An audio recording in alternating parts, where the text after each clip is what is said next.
አሐዱ አምላክ አንድ አምላክ በሚሆን በአብ በወልድ በመንፈስ ቅዱስ ግንቦት 20 በዚች ዕለት የከበረ አባት አባ መርትያኖስ አረፈ። ይህም አባት በልጅነቱ ከአንድ ቅዱስ የሆነ አረጋዊ አባት ዘንድ መንኩሶ ታላቅ ገድልን ተጋደለ። ከዚህ በኋላ ሐመረ ኖ ወደምትባል በቂሳሪያ ወዳለች ገዳም ሄደ። በዚያም እጅግ በጣም የበዛ ገድልን ተጋደለ።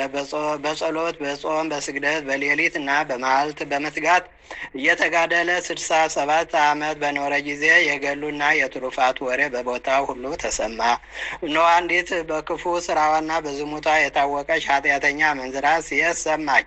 ጽድቁንና ቅድስናውን በመናገር የሚያመሰግኑትን እንዲህ አለቻቸው፣ እናንተ ታመሰግኑት አላችሁ፣ እርሱ የሚኖረው በዱር ነው። የሴት ገጽ ከቶ አያይም። እኔን ቢያይ ድንግልናውን አጥፍቼ ቅድስናውን ባረከስኩት ትህርምቱንም ባፈረስኩት ነበር። እነርሱ ግን ጥንክርናውን ስለሚያውቁት ተከራከሯት። ስለዚህም በመካከላቸው ክርክር ሆነ። ሂጄ ከእኔ ጋር በኃጢአት ብጥለው ምን ትሰጡኛላችሁ አለቻቸውና ገንዘብ ሊሰጧት ተስማሙ። ያን ጊዜ ተነስታ ጌጦቿን ልብሶቿን እና ሽቶዎቿንም ያዘች። መልኳም እጅግ ውብ ነበረ። ፊቷንም ተከናንባ ጨርቅ ለብሳ ወደ ባቱ ሄደች። ልብሷንና ጌጦኞቿንም ለብቻው በከረጢት አስራ ያዘች። ከባቱን ቅርብ በሆነ ቦታ ተሰውራ እስከሚመሽ ቆይታ የባቱ ደጃፍ አንኳኳች። አራዊት እንዲበሉኝ በውጭ አትተወኝ፣ እኔ መጻተኛ ነኝና መንገድንም ተሳስቼ ወደዚህ ደረስኩ አለችው። እርሱም በልቡ አሰብ፣ በውጭ ብተዋት አራዊት ይበሏታል፣ ባስገባት ስለ እርሷ ጦር በእኔ ላይ ይነሳብኛል አለ። ከዚህ በኋላ በከፈተላት በዚያች ሰዓት ውስጥ ትቷት ወደ ሌላ ቦታ ፈቀቅ አለ። እርሷ ግን ልብሶቿን ለብሳ ጌጦቿንም ተሸልማ ሽቶቿን ተቀብታ ወደ እርሱ ገባች። ከእርሱ ጋርም እንዲተኛ ፈልጋ ከዚህ ማንም የሚያየን የለም አለችው። ቅዱሱም የሰይጣን ማጥመጃ እንደሆነች አውቆ ጥቂት ታገሺ፣ መንገድን ስታይ እግዚአብሔር የማንፈራው ከሆነ እንደኛ ያሉ ሰዎችን ላንፈራቸው ይገባናል አላት። ይህንንም ብሎ ከእርሷ ዘንድ ወጣ። ታላቅ እሳትም አንድዶ እግሩን ከውስጡ ጨመረ። ነፍሱንም የሲኦልን እሳት የምትችይ ከሆንሽ ኃጢአትን ስሪ አላት። በዘገየ ጊዜ ወደ እርሱ ሄደች። በእሳት ውስጥም እግሩን ሲያቃጥል አይታው እጅግ ደነገጠች። ከእሳትም ውስጥ ጎትታ አወጣችው። ልቧን ወደ ንስሐ ተመለሰ። ልብሷን እና ጌጦቿን ከላይዋ አውጥታ ጣለች። ከእግሩ በታችም ሰገደች። ስለ ነፍሷ ድነትም እንዲረዳት ለመነችው። እርሱም ይህ ዓለም ፍላጎቱ ሁሉ ኃላፊ እንደሆነ ያስተምራት እና ይመክራት ልብ ያስደርጋትም ጀመር። እርሷም በጨከነ ልብ ንስሐ ገባች። ከዚህ በኋላ በአንድነት መኖር አግባብ አይደለም ብሎ ወደ ደናግል ገዳም ወሰዳት። ተጠብቃትም ዘንድ እመምኔቷን አደራ አላት።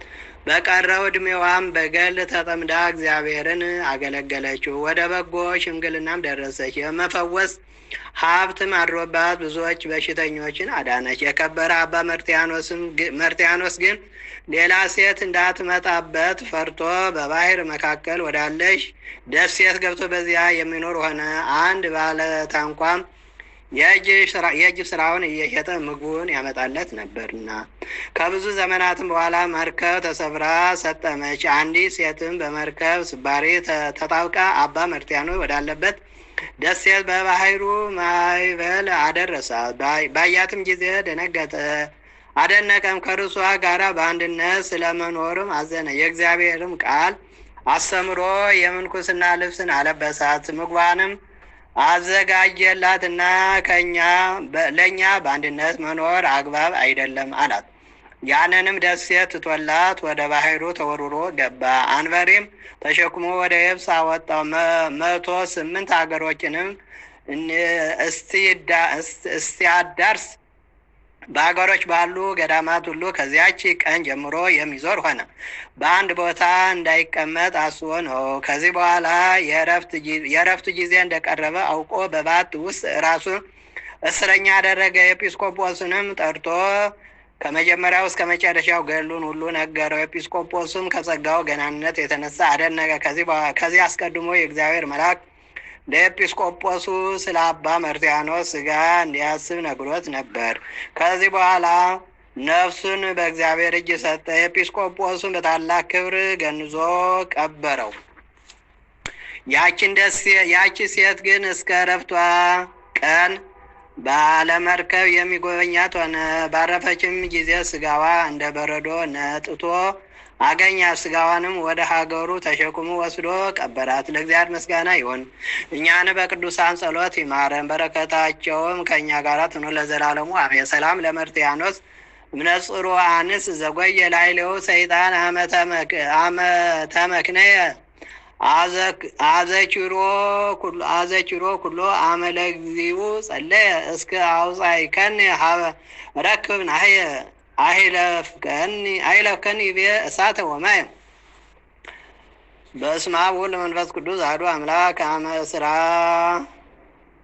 ወሰንዩ ለግንቦት በዛቲ ዕለት አይረፈ ብፁዕ ወቅዱስ ሐዋርያ እንድራኒቆስ ዛቅረብኩ ማይለት ዝችላ ይለፈም ለተጾምዱ ከዘልፈ ለላነ ብተው ከዘንዴቴ መጽሐፍ እንተለሴ ከዚዮ በደቀ መለት ውክፈ ምላቡ ብላን ዘተር በነቢያ ቅዱሳን ሐዋርያት ሰባክያን ሰማያት ጻድቃን ደናግል አዲ መነኮሳት ሄራን ባርኮ ጉባኤዛት መስካረ ጋይ ልቦነ ህፃን ለዛ ጸብቅቶ ለዛ ነው ለቱም በልሳን ወለሰማ ቃሉ በዝነ መንፈስ በጸሎተሙ መራመራይቶ ሆረ ይማረን ኢየሱስ ክርስቶስ። የሰማነው በልቦናችን ያሳደረብን አምላካችን የቸርነቱን ስራ ይስራልን፣ የታመሙ ይፈውስልን። የቅዱሳን ጸሎት በረከት አይለየን። አቡነ ዘበሰማይ ይትቀደስ ስምከ ወይምጻእ መንግሥትከ ወይኩን ፈቃድከ በከመ በሰማይ ከማሁ በምድር ሲሳየነ ዘለለዕለትነ ሀበነ ኅድግ ለነ አበሳነ ወጌጋየነ ከመ ንሕነኒ ንኅድግ ለዘአበሰ ለነ ኢታብአነ እግዚኦ ዘመንሱት አላ አድኅነነ ወነሐነ እምኩሉ ኩይስ መዛግብተ መንግሥትከ ኃይለ ወስብሐት ለዓለሙ። ሰላም ቅዱስ ገብርኤል መልአከ ወዘይቴ ማርያም ሰላም ለኪ ድንግል ወድንግል ሥጋኪ እምእግዚአብሔር ጸባኦት ሰላም ለኪ ብርክት አንቲ እማኑስ ወሩክ ለከርስኪ ተፈሥሒ ፍሥሕት ወምልዕተ ጸጋ እግዚአብሔር ምስሌኪ ሰአሊ ወጸልይ ምሕረተ ፍቅር ወልድኪ ኢየሱስ ክርስቶስ ከመ ይስረይ ኃጣውኢነ ተማኅፀነብኪ በኃይል ወገደተ ሰላም አይሠራ ኃጢአት እግዚአብሔር